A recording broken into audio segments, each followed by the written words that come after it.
साथियों, देरी से ये वीडियो बनाने के लिए आपसे क्षमा चाहता हूँ, पर अभी मुझे लगता है कि निरंतर मैं अब आपके साथ बना रहूँगा। साथियों, 19वीं शताब्दी के शुरू में यूरोप की हालत बदली थी, जब फ्रांस के जगत प्रसिद्ध विजेता नेपोलियन बोनापार्ट का प्रभाव समस्त यूरोपियन महाद्वीप पर फैल गया था।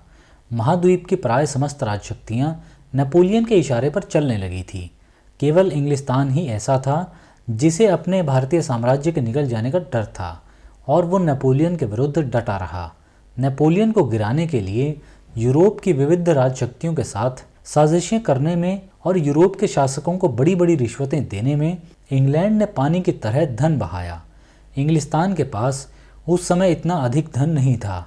धन कमाने का मुख्य उपाय अंग्रेज़ों के हाथों में व्यापार था।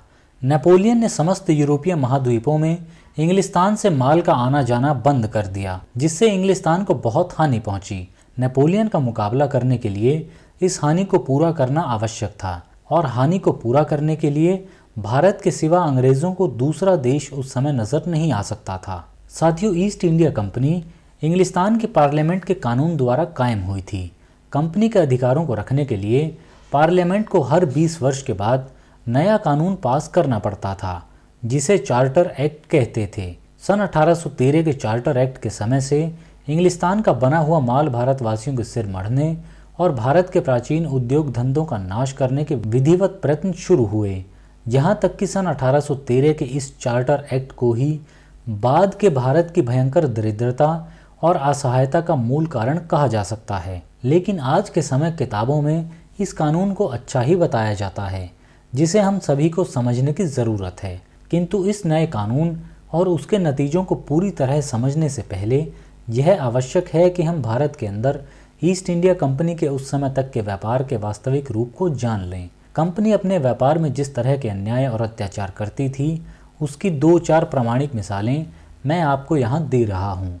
साथियों, रिचर्ड्स नामक एक अंग्रेज़ जो सूरत की अंग्रेज़ी कोठी में रहता था, उसने अपने रोजनामचे में कुछ घटनाएं बयान की हैं जो उसने सन 1813 में पुस्तकाकार प्रकाशित की थी, जिनसे मालूम होता है कि सन 1796 और सन 1811 के बीच सूरत में कंपनी के व्यापार का ढंग किस प्रकार का रहा था। उस पुस्तक में वह लिखता है कि जो कपड़ा सूरत से विलायत भेजा जाता था, वह अत्यंत कड़े और निष्ठुर अत्याचारों द्वारा वसूल किया जाता था। जुलाहों को उनकी इच्छा और हित दोनों के विरुद्ध कंपनी से काम का ठेका लेने और उस ठेके के अनुसार काम कर देने के लिए मजबूर किया जाता था। कभी कभी जुलाहे इस तरह जबरन काम करने की अपेक्षा भारी जुर्माना दे देना अधिक पसंद करते थे। कंपनी अपने नमूने के अनुसार या बढ़िया माल के लिए जुलाहों को जो दाम देती थी, उससे कहीं घटिया माल के लिए डच, पुर्तगाली, फ्रांसीसी और अरब सौदागरों से उन जुलाहों को ज़्यादा दाम मिल सकते थे। कंपनी का व्यापारी रेजिडेंट साफ कहता था कि कंपनी का उद्देश्य यह है कि कम या निश्चित दामों पर थान खरीदकर कपड़े की पूरी तिजारत का ठेका कंपनी अपने हाथों में ही रखे। इस उद्देश्य को पूरा करने के लिए इतनी ज़बरदस्ती की जाती थी और इतनी अधिक सज़ाएं दी जाती थी कि अनेक जुलाहों ने मजबूर होकर अपना पेशा तक छोड़ दिया। इस बात को भी रोकने के लिए कि कोई जुलाहा अपना पेशा न छोड़ने पाए, यह नियम बना दिया गया कि किसी जुलाहे को फौज में भर्ती न किया जाए।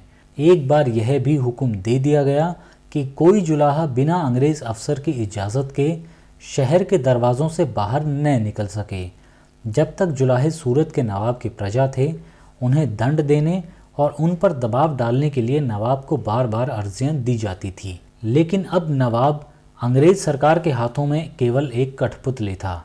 साथियों, आसपास के देसी नरेशों पर भी जोर दिया जाता था कि वे अपने इलाकों में इस बात का हुक्म दे दें कि कपड़ों के थान केवल अंग्रेज़ कंपनी के सौदागरों और दलालों के ही हाथ बेचे जाएं और कदापि किसी दूसरे के हाथ न बेचे जाएं। इसके बाद जब सूरत अंग्रेज़ी अमलदारी से मिला लिया गया, तब इसी तरह के अन्यायों और अत्याचारों को जारी रखने के लिए बार बार अंग्रेज़ी अदालतों का उपयोग किया जाता था। जब तक कंपनी सूरत में कपड़े का व्यापार करती रही, तब तक कंपनी के मुलाजिमों का काम करने का ढंग बिल्कुल इसी तरह का रहा। ठीक इसी ढंग से दूसरी कोठियों का व्यापार भी चलता था। साथियों, लॉर्ड वेलेस्ली ने 19 जुलाई सन 1814 को मद्रास गवर्नमेंट के नाम एक पत्र लिखा था, जिससे विस्तार से पता चलता है कि मद्रास प्रांत के समस्त अंग्रेजी कोठियों में भी ये सब अत्याचार ठीक इसी तरह जारी थे। साथियों, इस वीडियो में फ़िलहाल सिर्फ इतना ही। अगली वीडियो में आपसे फिर मुलाकात होगी। नमस्कार।